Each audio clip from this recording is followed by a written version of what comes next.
ولا تصعر خدك للناس ولا تمش في الارض مرحا، اور زمین میں اتراتے ہوئے نہ چلو، اکڑ کر چلنا، اترا کر چلنا۔ مرح جو ہے وہ فرح سے آگے ہے۔ فرح کہتے ہیں خوشی سے آپے میں نہ سمانا، وہ تو خوشی سے آپے سے باہر ہو گیا، یا وہ نہیں سما رہا تھا، وہ کوئی اور لفظ میرے ذہن میں نہیں آ رہا اس وقت۔ تو یہ جو اس فرح سے آگے مرح ہے، اس میں یہ ہے کہ انسان اترا کر اپنی بڑائی، اپنی خوبی کا اظہار بھی کرتا ہے۔ ولا تمش فی الارض مرحا۔ اب آپ دیکھیں گے کہ یہ مضامین جو ہے قرآن مجید میں ان کی اہمیت کا اندازہ اس سے ہوگا۔ سورہ بنی اسرائیل کے 4 رکوع میں بھی آئے ہیں، ولا تمش فی الارض مرحا، زمین میں اکڑ کر مت چلو، یہ وہاں بھی آیا ہے۔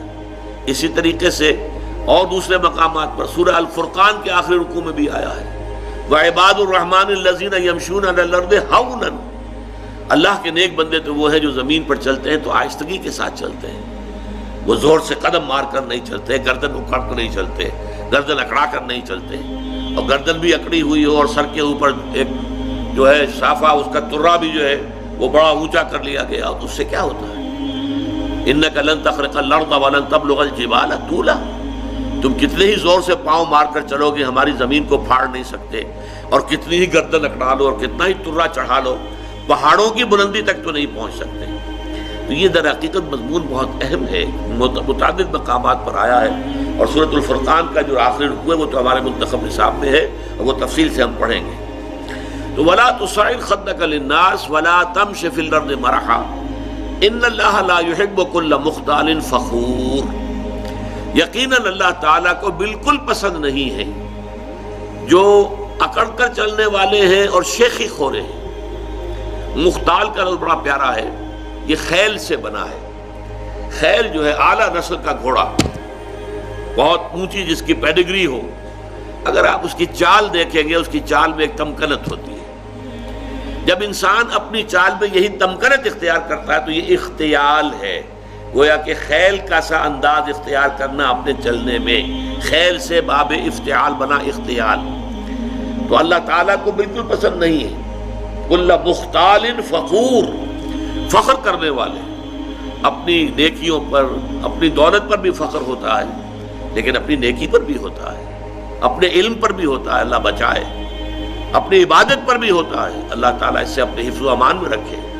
ان اللہ لا يحب كل مختال فخور واقصد فی مشیک، اپنی چال میں میانہ روی اختیار کرو۔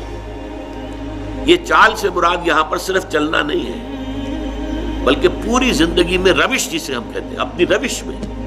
اب روش بھی اصل میں تو چلنے کے معنی میں آتا ہے، لیکن روش کیا ہے؟ رویہ، روش ہر اعتبار سے ایک درمیانی کیفیت۔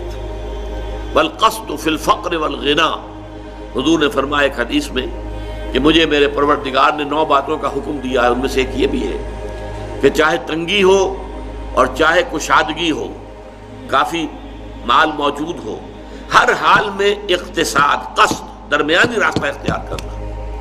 یعنی یہ کہ اگر بہت تنگی ہے تو کوئی حرج نہیں ہے، کسی وقت قرض بھی لیا جا سکتا ہے، لیکن یہ کہ جو ضروری کام کرنے کے ہیں وہ کرنے ہی ہیں۔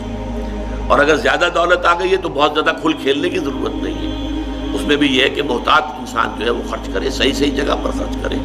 تو والقصد فی الفقر والغنا، تو یہ بھی اسی طریقے سے چال کا انداز بھی، اس میں بھی یہ ہے کہ نہ بہت تیز چل رہا ہو آدمی، نہ بہت دھیمے چل رہا ہو، اس میں بھی محسوس ہو ایک درمیانی چال سے انسان چل رہا ہے۔ خرچ کے اندر خاص طور پر یہ معاملہ آتا ہے کہ نہ تو کوئی بخیلی کا انداز ہو اور نہ اسراف ہو، نہ تبذیر ہو۔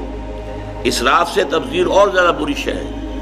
اسراف تو یہ ہے کہ آپ حقیقت میں جس شے کی ضرورت ہے اس پر ضرورت سے زیادہ خرچ کریں، یہ اسراف ہے۔ کھانا آپ کی ضرورت ہے، وہ ایک سالن روٹی سے بھی گزارا ہو سکتا ہے، کئی ڈشز، کئی کھانے، یہ اسراف ہے۔ اس کو حضور نے منع کیا، ناپسند کیا، سختی سے ناپسند کیا۔ بلکہ آپ نے فرمایا کہ اگر روٹی میں گھی لگا ہوا ہو تو پھر سالن کی بھی ضرورت نہیں، کیونکہ اس کا سالن اس کے اندر موجود ہے، گھی جو اس میں لگا ہوا ہے وہ کافی ہے۔ آپ اس کو حلق سے اتارنے کے لیے بڑی آسانی کے ساتھ نرم ہو جاتی ہے روٹی، سالن کی ضرورت یہی ہوتی ہے۔ تو اس حوالے سے اس میں جو ہے اسراف نہ ہو، اور تبذیر جو ہے یہ بہت بڑا گناہ ہے۔ نمود و نمائش کے لیے، دکھاوے کے لیے، اپنی دولت کا اظہار کرنے کے لیے، اور مال خرچ کرنا جہاں کوئی ضرورت نہیں۔ بچی کی شادی ہے تو کوٹھی پوری بقعہ نور بنی ہوئی ہے، بجلی خرچ ہو رہی ہے، اور یہ ہو رہا ہے، اس کے اوپر کتنا خرچ ہو رہا ہے، کائے کے لیے؟ یہ سب نمائش، نمود، اور اس کا جو نتیجہ نکلتا ہے کہ اسی کوٹھی کے اندر کوئی باورچی ہوگا، کوئی جو ہے وہ ان کا شوفر ہوگا، کوئی چوکیدار ہوگا، ان کی بچیاں جو ہیں ہو سکتا ہے کہ وہ بوڑھی ہو رہی ہوں گھر میں بیٹھی ہوئی، اور ان کے ہاتھ پیلے نہیں ہو سکتے کہ کوئی بنیادی ضرورت کی چیزیں بھی فراہم نہیں ہے۔ ان کے دلوں میں محبت پیدا ہوگی سیٹھ صاحب کے لیے، یا یہ کہ نفرت پیدا ہوگی، نفرت اور غصہ۔ اسی لیے پھر جب کے زمانے میں سرخ جھنڈے بہت لاہور کی سڑکوں پہ نظر آئے تھے تو دولت مند لوگوں کو بڑا خوف ہو گیا تھا کہ یہ لوگ جو ہے یہ ہمارے پیٹ چاک کریں گے، ہمارے پیٹ پھاڑیں گے۔ یہ نفرتیں پیدا ہوتی ہیں۔ اسی لیے کہا گیا ان المبذرین کانوا اخوان الشیاطین۔ یہ سورہ بنی اسرائیل میں یہ بھی ہمارے منتخب نصاب میں درس آ جائے گا کہ یہ جو نمود و نمائش کے لیے دولت اڑانے والے لوگ ہیں یہ تو شیطانوں کے بھائی ہیں۔ وَكَانَ الشَّيْطَانُ لِرَبِّهِ كَفُورًا۔